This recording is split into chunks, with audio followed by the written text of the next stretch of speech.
because the silent P said so. Because This is it.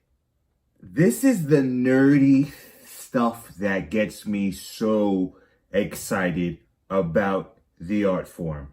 This is what turns me into a geek. All right, picture this. Let me paint the image for you. The show starts. We're standing there with the ridiculously awesome Jungle Boy Jack Perry, who is 100% a babyface. He is basically a mixture between Tarzan and Jungle to Jungle. He is standing beside his tag team partner, Luchasaurus, who is a dinosaur with a PhD, an extremely smart dinosaur, 20 million years old. They also are there with Marco Stunt, who has a broken leg right now. Marco Stunt is the small little boy that's with them. He is not performing tonight, so we don't have to worry about him too much. But we are standing there with Jurassic Express, the team of Jungle Boy Jack Perry, Luchasaurus, and Marco Stunt. And they are about to fight their opponents, FTR. Formerly known as the Revival in WWE. I almost forgot what their name was in WWE, which goes to show how well they are doing in AEW. So we are standing there with formerly known as the Revival, FTR, for the Revolution, F the Revival, whatever you want to say that acronym is for. We are standing there waiting for Jungle Express to fight FTR. That's already pretty epic because it is a young, up-and-coming, kind of indie tag team that's going against not only the tag team champions, but two top guys who just left WWE and are forging a whole new path for their career. Right? So that is the situation, the scenario that is being set up at the moment. Now, last week, FTR's rivals, maybe friends, sometimes enemies, the Young Bucks, who are arguably the best tag team in the world and are the executive vice presidents of the company.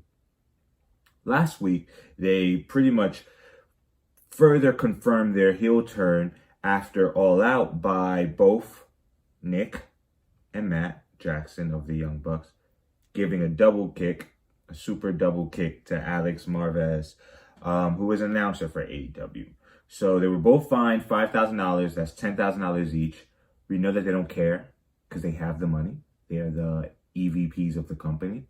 They are two of the best tag team fighters in the world. They are selling merch all over the world. They have a book that AEW is constantly promoting that is about to come out. So Young Buck was fined $10,000 for the kick that they performed on Alex Marvez. That was unprovoked, absolutely unnecessary. And their response on Twitter was basically, we don't care about the money. So as we're waiting, as we're standing in the ring with Jurassic Express and we're waiting for FTR to come out, who comes out? The Young Bucks. Continuing the story from last week, the two of them, they walk into the ring. They kick a referee in the face, super double kick. Referee goes out and they walk away and they go to storm back to the back. On their way back to the back, they stop by Gorilla, which is where everybody who is running the wrestling show is sitting right outside the curtain, basically watching the cameras, speaking to the wrestlers before they actually come out. Tony Khan, the owner of the company, is sitting in Gorilla. Now, if you are into professional wrestling and you are into the industry of wrestling, you know Tony Khan has already said he has no interest in being an on-screen character for the AEW programming. He has said it multiple times. We've seen him once because he came out and I think he presented Jon Moxley the belt. But he's had no intention to be an on-screen character. Nick and Matt Jackson walk up to Tony Khan and give him a stack of money. Oh, you're going to fine us? Take the money before you even fine us, because we don't care about it. Further establishing themselves as heels who do not care about the money, and almost completely dissolving and making us forget about the fact that these guys are part of the executive team for this company. They are part of running it. But they have been able to kind of get rid of that storyline, at least put it on the back burner, and present these two guys as the best tag team in the world, and that's it, who is now going heel to join their buddy Kenny Omega. It's damn good. So after that, they walk to the back, and FTR is making fun of them. You didn't even make it to the match to be in a position to face us. So right now, you guys are basically causing a tantrum. So on one side, they're looking extremely badass, but on the other side, they're looking like little kids. They're looking like they don't know how to handle not being the best for once.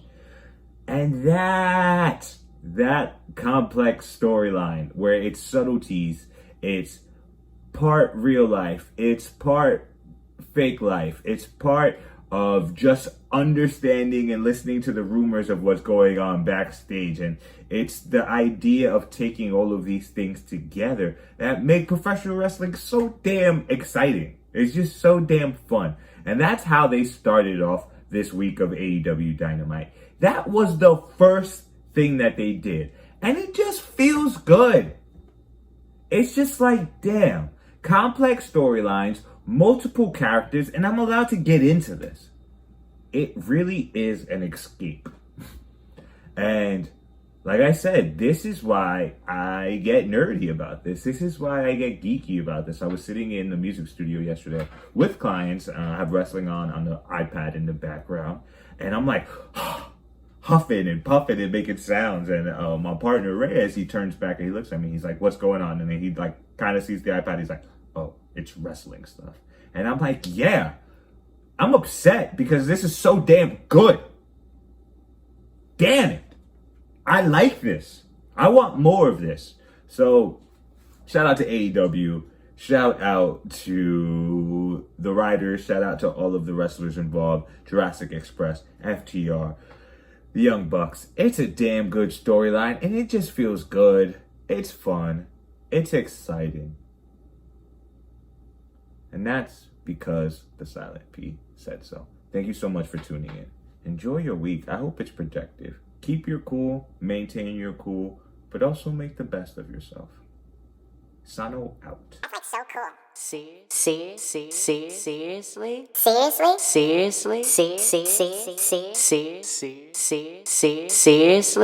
Cool.